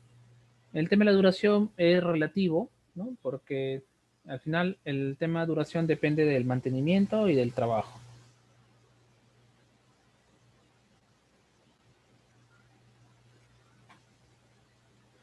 Una, está, ese es uno de los criterios, una que la soldadura le otorga más rigidez que el empernamiento, ¿no? Y no es porque el empernado sea, no sea rígido, ¿no? Sino que esté expuesto también, pues, ¿no? El perno y todo lo demás por fuera. Bueno, uno de los puntos que no estamos considerando es que al ser formas tubulares, redondas, vamos a decir, y queremos anclarlas al eje, ¿cómo los empernaríamos? ¿De qué forma? No habría una forma de hacerlo, ¿no? Entonces, la única posibilidad de empernar estos dos elementos sería, voy a ver, dibujar en planta un poste, este de acá, le atravesaría una barra, de esta manera, ¿sí? Y colocarle un perno de esta forma, como si fueran las máquinas de gimnasio, ¿no? Donde hay tubo contra tubo, aunque sonó bien raro, pero sí saben a qué me refiero, ¿verdad? Ya, entonces, vamos por acá. Entonces, esa sería la única forma de empernarlo, y sinceramente es un trabajo muy, muy fastidioso, porque consideremos la cantidad de barras que tendrían que atravesarse, ¿no? Y definitivamente, y además que le estaríamos haciendo una perforación a ambos lados bastante grande, y definitivamente sería un trabajo muy fastidioso, muy complicado. Entonces, por eso, lo más saludable, cuando tengo encuentros de formas curvas, lo más sencillo es soldarlo, ¿no? Básicamente por eso. Y en efecto, ¿no? También le da un poco más de estabilidad y todo lo demás. Ahora, bueno, este tipo de cosas ya lo conocemos, ¿no? Por lo general, si yo voy a trabajar pasamanos, normalmente lo vamos a trabajar de 2 pulgadas, siempre con su pintura anticorrosiva, lo inoxidable, ¿no? Acá hay un pequeño detalle que a veces nos olvidamos de pedir en las puntas, que sea una tapa boleada, ¿no? Y en la parte de abajo tenemos una brida. ¿Qué es una brida? La brida básicamente es una tapita que evita que se note el encuentro entre el pavimento y el poste. Recordemos también que en la práctica nosotros tenemos dos posibles anclajes de barandas en escaleras, no siempre elegibles entre sí. La primera es la que están viendo en la pantalla, en la que el poste se ancla a la parte superior de la escalera y se coloca una brida horizontal. Y la otra opción es cuando va anclado al canto de la escalera y va por fuera. Ahora, pero una pregunta. Dice, pasamanos de fe. Es que tienes que tener fe de que no se va a caer. No, mentira. Fe es de fierro. Para diferenciarlo de otros tipos, ¿no? Por ejemplo, a veces le colocamos esta simbología FN, que es de fierro negro, o fierro estándar, fierro negro, o FG, ¿no? Fierro galvanizado, y en esos casos le ponemos acá este símbolo, ¿no? Etcétera, etcétera, ¿no? Debemos varias posibilidades. Ahora, igual, ¿no? Si fuera de aluminio, de frente, ¿no? AL, ¿no? En el caso del acero, si bien es cierto, no tiene un elemento químico propio, por costumbre, ¿no? Le colocamos AS, aunque no tienen, bueno, he visto varios que le pongan en AS, aunque no tienen sentido porque es el símbolo del arsenio, me parece, o arsénico. Otros le ponen AC, ¿no? Que tampoco no le veo mucho sentido porque es el actinio o algo por el estilo, pero bueno, a mí como no me hace daño ponerle 3 letras más, le pongo de frente a cero, me evito el problema. ¿No? Ahora, les comentábamos de este tipo de escaleras. Bueno, es que esto, como se dan cuenta, a veces nos hacemos muchas bolas tratando de hacerle una simbología a todo, cuando es más fácil escribirlo, ¿no? Porque en la práctica, la idea de escribir con iniciales es que se nos haga más sencillo, no más complicado. Por ejemplo, algunos me ponen a veces, ¿no? Este sí lo conocen, disculpen un paréntesis, ¿no? Ponen M, T y P, ¿no? Algunos piensan que es alguna modalidad de microempresa, y otros ya un poquito más cuidadosos lo hacen así, ¿no? T, I, P. Digo, ¿qué significa eso, amigo? Muro terrajeado y pintado. Ah, bueno, ya, ok, ¿no? Ya te puedo entender. Hasta ahí, vamos por ahí. Y de repente me sueltan una. Vamos a borrar acá rapidito. O sea, en realidad ustedes pueden poner de todo, siempre que tengan una leyenda abajo, ¿no? Normativamente, vale. Técnicamente, vale. Pero en la práctica a veces es medio fastidioso, ¿no? Algunas cositas. Fastidia para el operario. Por ejemplo, una vez me soltaron esta. F, FCR,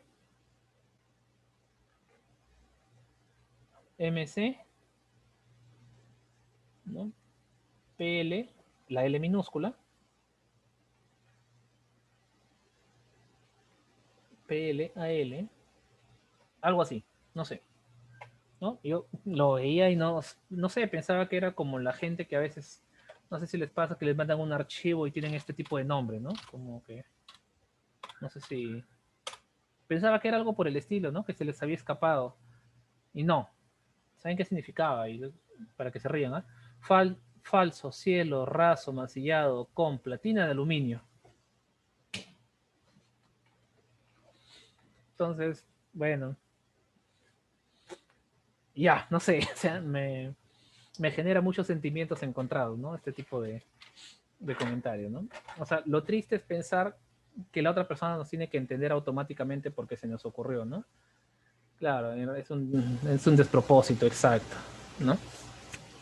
Pero como les repito, es que a veces, algunas veces da risa, algunas veces da cólera, pero como bien me puede, eh, nos puede aclarar el amigo Salas, en realidad a veces en obra y en proyectos vemos muchas veces este tipo de situaciones, ¿no? Y no es que en realidad sea descuido, no es que sea una mala fe, sino que a veces producto de la misma inexperiencia o o a veces un descuido al supervisar mi propio proyecto, tal vez no me di cuenta de algo que hizo el dibujante o el asistente o cosas así.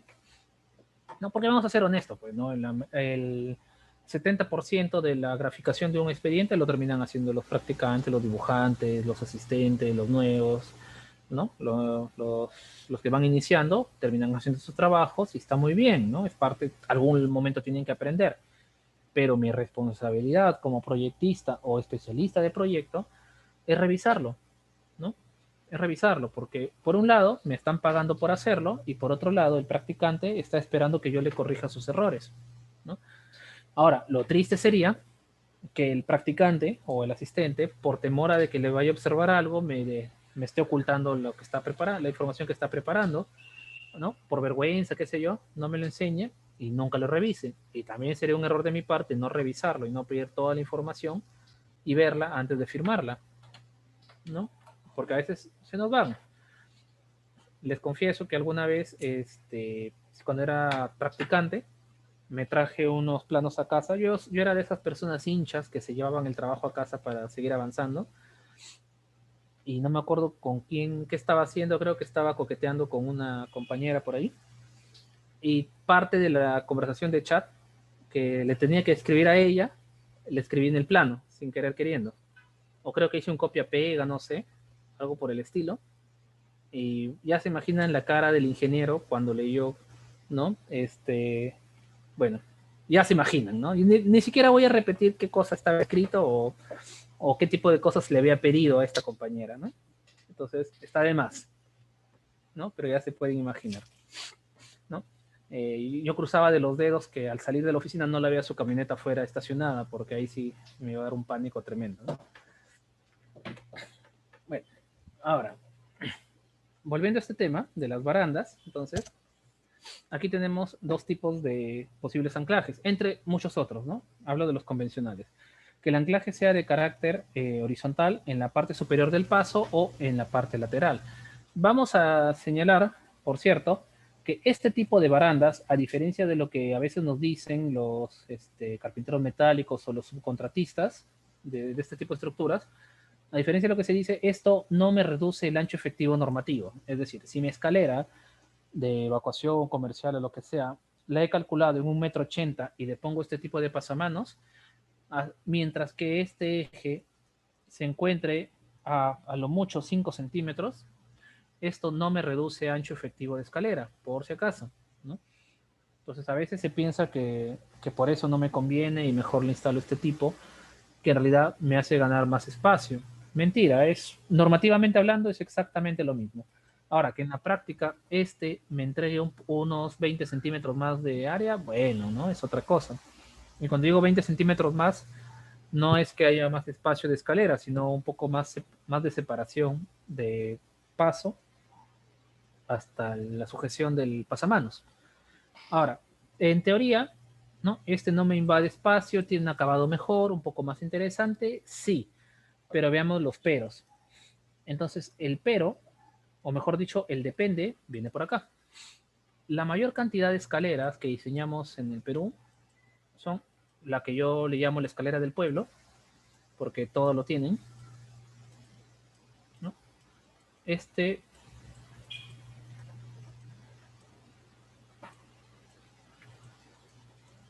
esta escalera sería no sé, ¿cómo decirlo? Es la frazada de tigre de los proyectos. Es pesada, es robusta, es antigua, no es práctica, pero no podemos vivir sin ella finalmente, ¿no? Siempre va a estar en todos los proyectos.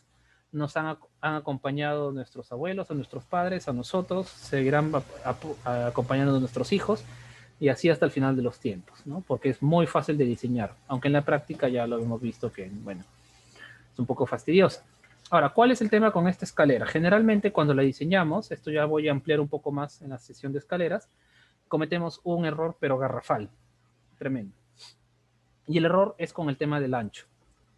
Y este es un error, equivocarte en escalera, sí es una de las cosas que pueden tumbarte un proyecto completo, en obra. Vamos a ver por qué. Por ejemplo, yo calculo que mi ancho de escalera, digamos, debe ser 1,20 m. Entonces, ¿cuál es el peor error que puedo cometer? Otorgarle a la caja de escalera 2,40 m. Nunca se va a construir de 2,40 m. Voy a necesitar mínimo 2,50 o más. Entonces, y esto está muy amarrado al tema del pasamanos, que ahorita lo vamos a ver. Primero, ¿por qué no puede ser de 2,40? Porque eso implicaría que en los encuentros de las escaleras, perdón, en los encuentros de los tramos de subida y de bajada, ambas caras queden perfectamente pegadas, lo cual no se puede, porque esto tiene que estar encofrado de algún lado. Y no es que voy a poner dos tablones pegados uno al lado del otro sobre sí mismos, porque uno de los tramos, ¿no? Terminaría ocupándolo el espacio que va a ocupar el volumen del tablón del otro lado y viceversa. Pues simplemente no hay posibilidad. Con pero mucha habilidad y paciencia, quizá pueda manejarlo dejándole un ojo de 5 centímetros, ¿no? 2 pulgadas, que es, bueno, más o menos el espesor de la madera para el encofrado, ¿no? Que es del tablero de 1 pulgada, ¿no? Más o menos podría trabajarlo de esa forma, para tener una idea. Pero dejarle 5 centímetros a una escalera, independientemente de que estéticamente no es un buen resultado, tenemos el nuevo siguiente problema. En 5 centímetros, ¿cómo hago para hacerlo un enlucido? ¿No? Porque de algún lado esa escalera al desencofrar va a estar un acabado rugoso, tengo que darle un acabado limpio, fino, ¿verdad? Entonces, en 5 centímetros ni siquiera entra el frotacho, ni siquiera entra mi mano, salvo que lo quieran hacer con los dedos, ¿no? El cemento, el mortero, perdón, no va a entrar por ahí. Entonces, el mínimo, ¿cuánto será? Mínimo 10 centímetros. Entonces, esto ya me subió a 2,50 de ancho. Primera consideración.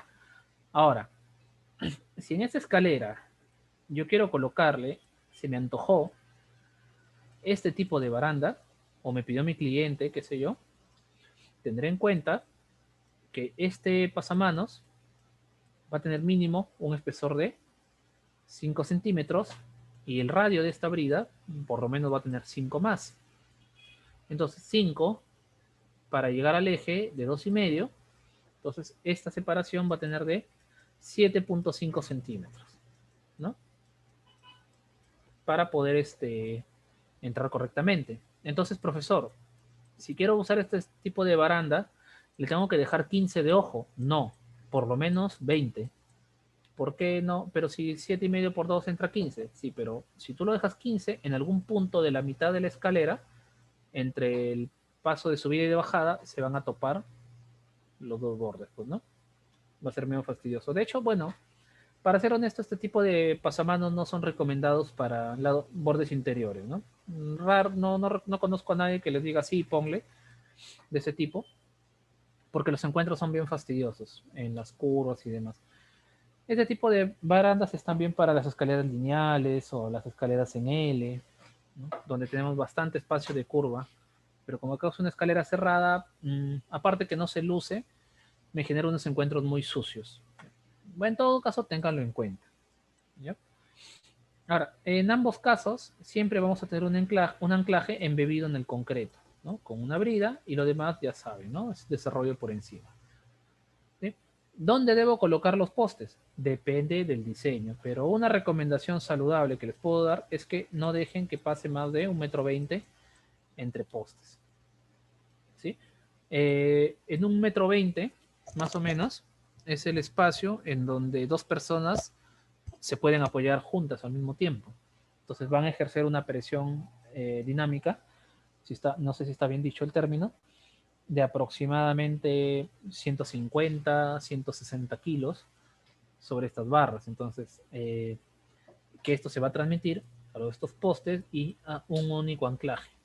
Un único anclaje. Entonces, cada uno de estos está recibiendo la mitad de la carga de esta estructura, que no es liviana, sea de hierro o sea de acero, no va a ser liviana. Y toda esa carga más el peso propio de las personas, ¿no? Va a estar soportado en un pequeño anclaje. Entonces, si no lo manejamos bien, simplemente puede colapsar. Otros, ya está de más decirlo, quien no lo ha hecho, ¿no? Se lanzan por el pasamano sentado, ¿no? Se van deslizando por acá. Entonces también hay, no es, obviamente yo no estoy diciendo que hay que hacerlo, solo digo que no podemos evitar que haya gente que lo haga, sobre todo los niños en los colegios. Entonces, de no tener cuidado, esto va a pasar de esta forma, pues, ¿no? Igual, escaleras de emergencia, de evacuación, también mucho cuidado. Con los pasamanos que van pegados a la pared, casi no debería haber problema, pero con las escaleras sí un poco, ¿no? Para el tema de los pasamanos, aquí estamos viéndolo en el otro borde, en el otro lado. Igual, siempre consideremos una distancia tal que me permite sujetarme de la pared. Porque incluso ustedes hagan la prueba ahorita.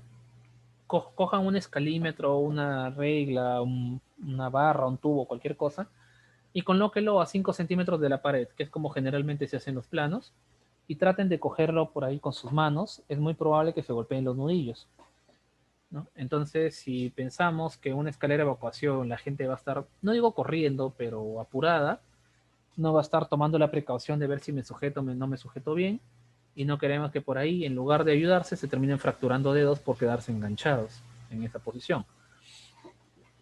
Peor si la escalera va a dar algunas curvas, ¿no? Algunas vueltas. Ya, entonces esto, y siempre la altura, recuerden que la altura no es a eje, sino a la cara superior, ¿no? De sujeción. Ahora, si estoy trabajando para espacios educacionales, como colegios, y van a haber áreas de inicial o de primaria, que por A o B motivo tengan que subir a un segundo piso, también considerar sus pasamanos respectivos, ¿no? Para los pequeñines. Que si bien es cierto, no necesariamente suben solos, pero no es que la profesora los va a llevar de la mano uno por uno.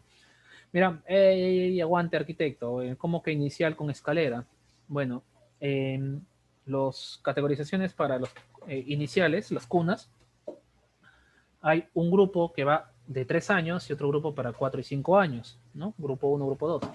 En los niños mayores de 4 o 5 años, sí permiten que haya algunos espacios utilizables por niños en la parte superior, como la sala de usos múltiples.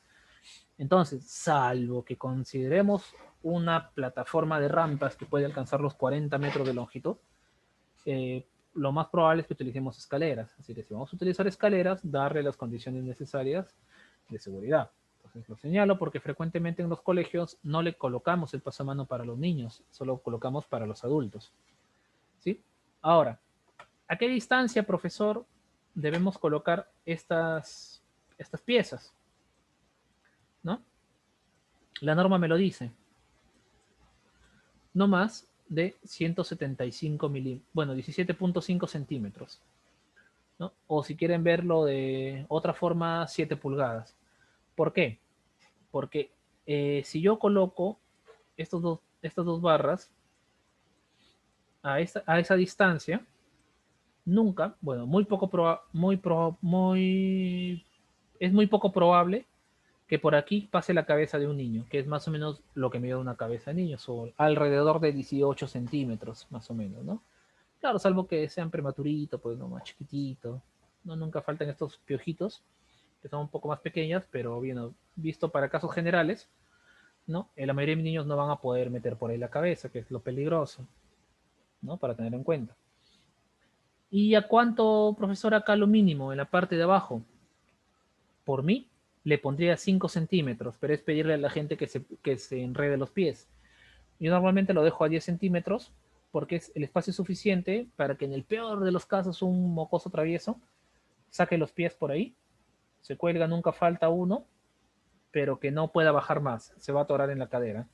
Suficiente para que lo vea la profesora y le dé su, ¿cómo decirlo? Su amable rectificación de conducta, ¿no? Pero si lo pongo menos de esa distancia, para que no pueda pasar los pies, lo que va a pasar es que le estoy creando una escalerita, dándole ánimos para que se empiece a trepar por acá, ¿no? Entonces, algunos colegas ya logran hacer algunos diseños mucho más interesantes para estas cosas de las barandas, pero por supuesto en detrimento de un presupuesto mayor, que es generarles este perfil a las barandas, por ejemplo, ¿no? De tal manera que el niño no se puede trepar por acá, ¿no? Pongo las barras de este lado, en forma de X tal vez, y por aquí no se puede trepar, ¿no? Y obviamente los listones, las barras de anclaje están por acá, ¿no? Lo cual me parece excelente. Ahora, obviamente, lo más seguro, si estamos trabajando con infraestructura educativa, es poner un tabique, pues, ¿no? De frente. Es feo, pero eficiente. Pero como estamos hablando ahorita de estructuras metálicas, ¿no? No viene mucho al caso. Y siempre de preferencia trabajamos las formas curvas por dos motivos. Una, porque evitamos el borde anguloso, que es peligroso en caso de que alguien se golpee, se lastime. Y dos, porque nos genera una forma mucho más ergonómica de sujeción con la mano. Básicamente esa es la idea. Y bueno, para ya finalizar, acá vamos a mostrar unas cuantas vistas de algunos productos. La primera escalera, la que les mostraba, que era de barras, ¿no? La tenemos acá a la izquierda. Como podemos ver, anclaje al piso. En este caso, los postes se están colocando cada 2 o 3 pasos. En este caso, el criterio es el siguiente. Yo puedo tener una sola barra, pero si hago una sola tengo 1, 2, 3, 4, 5, 6 pasos. Y en 6 pasos ya tengo 1,5 metros, es demasiado, entonces le voy a poner uno al medio a la fuerza. Pero además, el último paso, el último barandal, el último poste, perdón, no lo voy a poner en la última grada, porque ahí estoy chocando con la puerta, ventana, etcétera, que no debería haber una puerta tan cercana, pero bueno, ya está hecho. Lo retiro una antes para que el volado de la baranda sea la que me complete el perfil, ¿verdad? Por otro lado, acá tenemos un detalle de anclaje con las barras al costado. Ahora, en ambos casos, estamos trabajando aquí con un sistema prefabricado, que es bien interesante,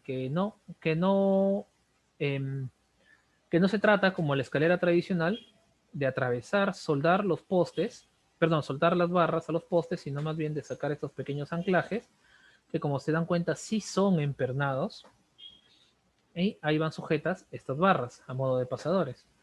Mm, profesor, ¿influye en algo? ¿Se gana en algo? Es un factor netamente estético. Me aumenta un poco el costo porque el insumo es más costoso, pero también me reduce el tiempo de mano de obra, si es que es el caso que lo voy a contratar al personal para que lo instale in situ, ¿no? Depende, ustedes se valorarán qué resultado tengo.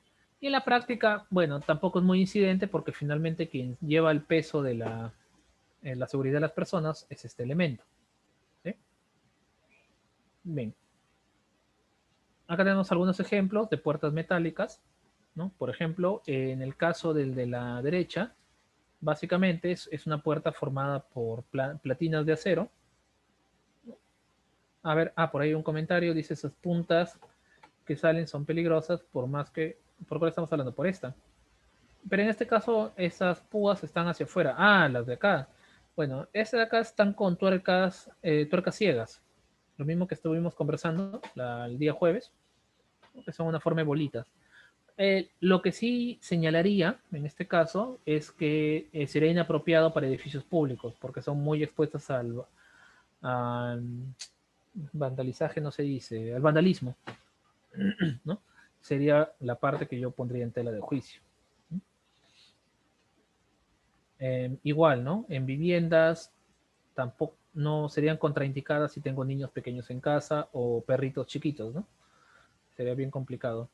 De hecho, en el departamento donde vivo tenemos unas escaleras muy similares y una vez saliendo a pasear con mis cachorritos, casi se me fue por acá uno de ellos, ¿no? Se le salvó su pechera, por ejemplo, ¿no? Se resbaló y se cayó. Ya ahí lo recogí, bueno, ¿no? Ahí está. Y ahora ya no creo que se caigan por ahí, ¿no? En todo caso, siempre tenemos que considerar qué tipo de cliente para qué tipo de cosas le estamos haciendo. En cambio, si esto fuera una oficina, industria o algún tipo de, bueno, de infraestructura creada para adultos, vamos a decirlo directamente, yo no veo ningún inconveniente, ¿no? Siempre, el peligro siempre van a ser los niños. Para todo lo que tiene que ver con escaleras, siempre va a ser su punto clave para trabajarlo, ¿no? Ahora, comentábamos en este caso, tenemos una puerta metálica, ¿no? Blindada. Estamos trabajando con planchas de acero, ¿no? Satinado, en este caso de tipo inoxidable. Y bueno, evidentemente estas ya son prefabricadas o más bien ya son suministradas directamente de planta, no es que las hagamos en obra ni es que nos lo traigan de cualquier taller. Y generalmente se trabajan como puertas de seguridad. Y como pueden darse cuenta, no es que el trabajo de las puertas metálicas esté subordinado únicamente para rejas y puertas de servicio, o talleres o cocheras. También tenemos acabados con una estética muy interesante. Personalmente, a mí no me gusta mucho. No me gustaría tener una puerta que parece de un hospital, pero no puedo negar, en mi casa digo, pero no puedo negar que tiene un carácter bien interesante para ciertas cosas, ¿no? Para ciertos estilos. Acá tenemos otro tipo, en este caso está además decir que está mezclado madera y hierro. Y bueno, ¿no? En este caso tenemos un hierro doblado en caliente, en frío me parece, ¿no? Con algunos pequeños detalles en bronce, bueno, que le da un estilo muy particular. Esto lo muestro porque siento que últimamente no estamos, ya estamos dejando de diseñar puertas como hacían antiguamente los diseñadores del pasado. Nos estamos quedando casi siempre con el mismo modelo. Entonces, sería bonito volver a explotar estas cosas, ¿no? Claro que también está supeditado al personal, al costo, pero ya, ese es punto y aparte. Si esto me sale muy costoso, entonces yo tendría que evaluar y decirle a mi operario qué otras posibilidades tengo de hacerlo sin hacer crecer mucho el presupuesto. Entonces el operario me va a decir, ya, ¿cómo lo hago? No sé, pues tú eres el especialista, ¿no? Entonces se supone que yo ya estoy llevando mi curso de detalles, entonces ya tengo que adquirir ciertos conocimientos para elaborar estas cosas, ¿no? En fin. Y bueno, lo que les comentaba la vez pasada, aquí tenemos unos ejemplos de los famosos perfiles PFK. Lo digo, no son los únicos, son uno de los tantos que hay en el mercado. Y básicamente la idea es unir este tipo de perfiles para generar ciertos elementos. Por ejemplo, estos perfiles que estamos mostrando por acá, sirven para hacer las hojas de las ventanas correderas. Acá dentro de esto va otro perfil que se desliza de esta forma. Este tipo es, si esta es una ventana en forma de cruz, este perfil de acá es el que va por acá, que está diseñado para soportar los dos marcos, uno de cada lado, ¿no? Estos son algunos tubos con sus espacios de sujeción para el tema de los tornillos, con algunos refuerzos, etcétera, etcétera, etcétera, ¿verdad? Y bien, eso es muy a grosso modo lo que tendríamos que hablar de la carpintería metálica. Y no sé si tenemos alguna consulta por ahí antes de acabar con la sesión.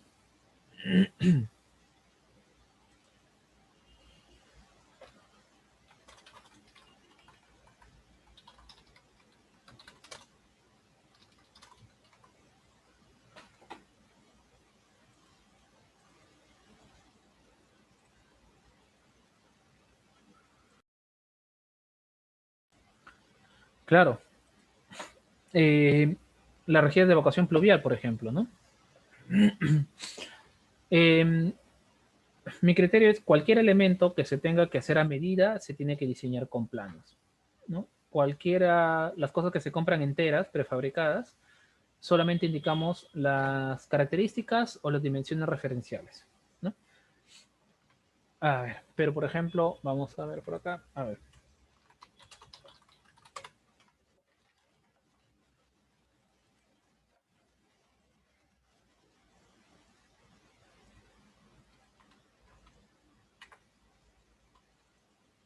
Por ejemplo, ¿no? Estas de acá. Básicamente, ¿qué es lo que tenemos? Un montón de platinas, posiblemente de 1 pulgada de espesor, ¿no?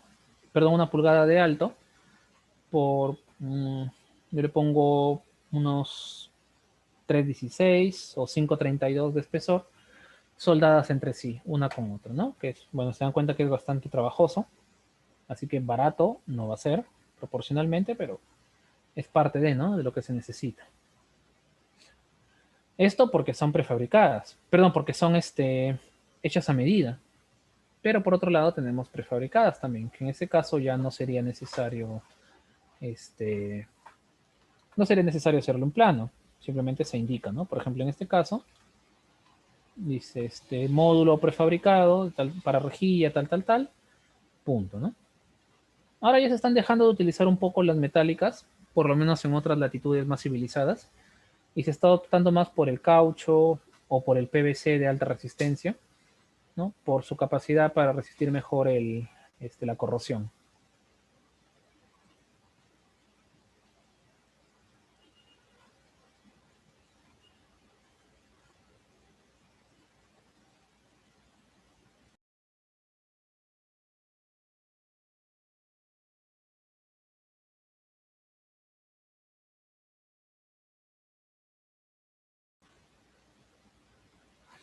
Bien por ahí, no sé si hay alguna otra consulta, comentario antes de cerrar la sesión del día de hoy.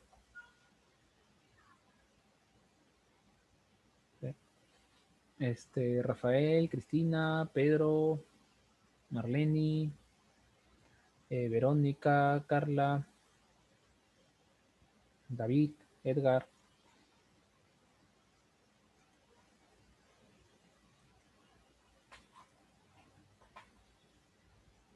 Sí, específicamente la próxima sesión será sobre escaleras, específicamente. Vamos a ver tanto las convencionales como las famosas escaleras de pasos flotantes, por ejemplo. Vamos a ver algunos detalles, tanto metálicas como maderas.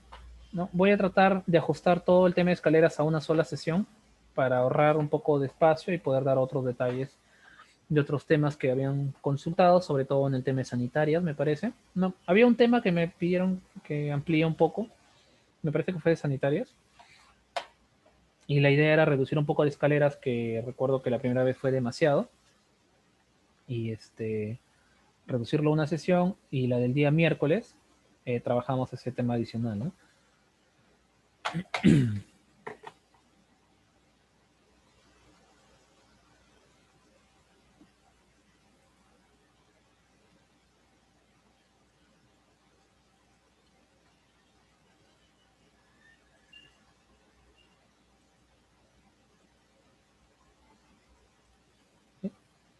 Bueno, si no hay más consultas, en este caso, por primera vez en la historia, nuestro curso ya tendríamos que cerrar un poquito antes del cierre oficial, ¿no? Bueno, primera vez que no terminamos 20 minutos después, ya es un avance. Bueno, mis amigos, por favor, disfruten su fin de semana, pásenla bonito.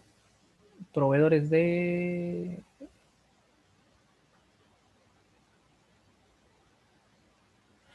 Bueno, yo tengo un par de contactos en la ciudad de Trujillo, que es donde normalmente trabajo. Los puedo facilitar si tenga bien, pero al finalizar el curso. Porque por las reglas, normas de la institución, por ahora no podemos establecer vínculos comerciales y no sé si se entienda eso como tal, ¿no? Pero igual, yo no tengo problemas, se los puedo suministrar al finalizar el curso de mi lista de operarios y todo lo demás, ¿no? Bueno, mis amigos, muchas gracias a ustedes. Por favor, nos vemos el día martes, por favor, temprano, para poder iniciar a primera hora. Les agradezco, disfruten su fin de semana. Nos vemos el día martes. Que tengan un buen día. Muchas gracias.